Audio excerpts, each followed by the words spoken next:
it was all just people, because you graduate and your friends are go all over the place. MICA people are everywhere, by the way, and they want to help out your peers, even people who weren't like my good friends. If they recognized an opportunity that was helpful for me, they would send me an email.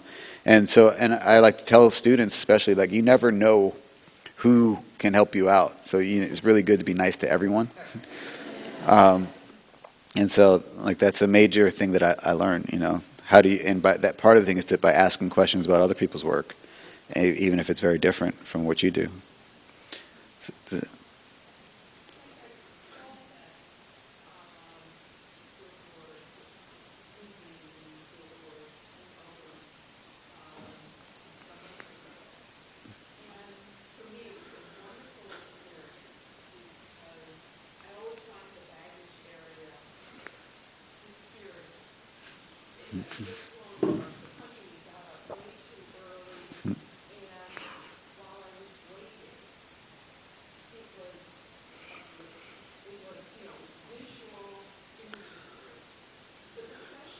Thank you. We have another piece up there too.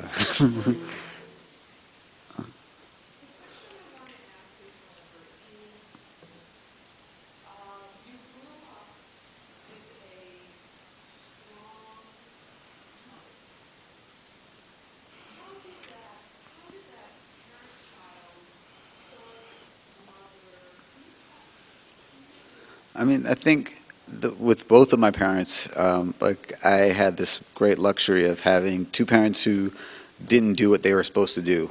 Her guidance counselor in high school told her that she should go to junior college and study typing so she could get a job at City Hall. That's the best she could do. And she wanted to be a photographer. And, like, to be a woman photographer in the 60s or 70s was really unheard of. And also to be a black woman with that ambition was even more absurd.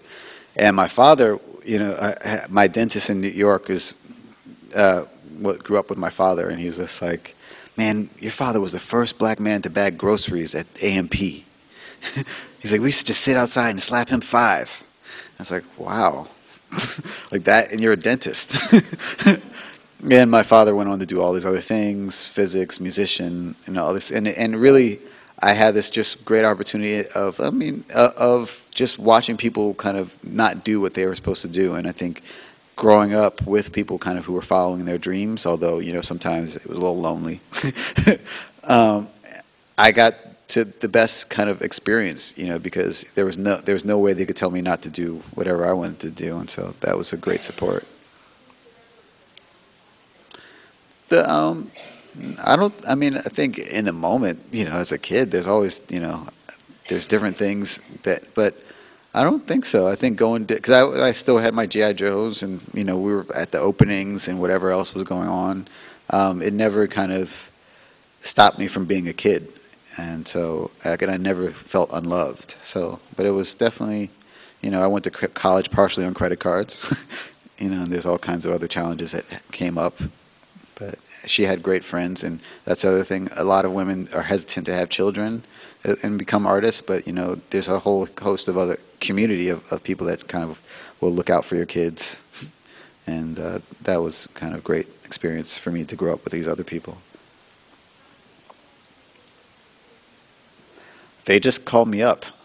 I'd had a show at a gallery in Toronto, and there's this thing called the Contact Toronto Photography Festival, and they invited me to do this billboard project there. And it was interesting because I got kind of one of my few kind of bad responses where someone was just like that the work tends to fall flat in the public space, which I thought was interesting because it can't be, if you're not informed, if you're just driving by it in a car, it can't be as loaded.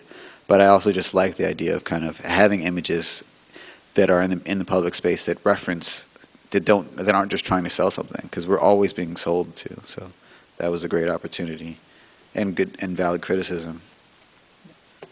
Quinn.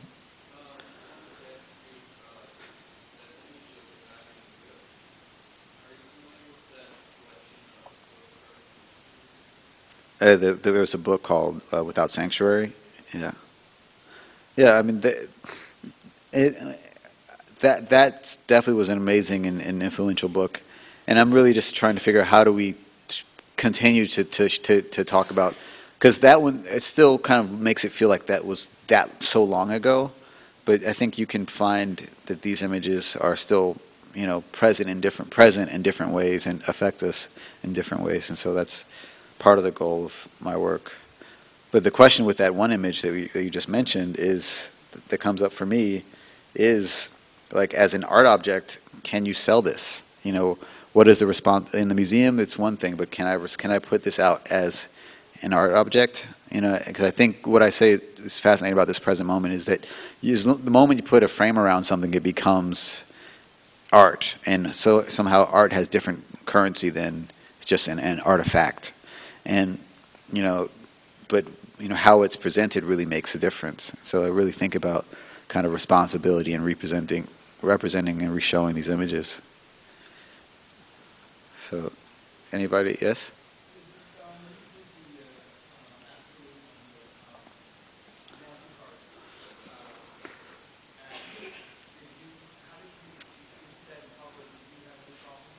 No. And yeah, there was this,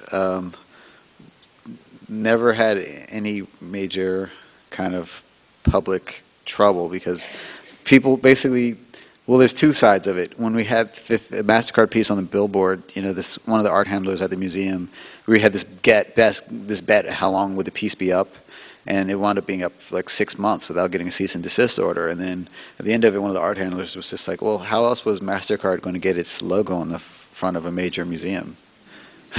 So, even in kind of trying to, undermine the man, I'm still working for the man, so to speak. So that becomes part of it.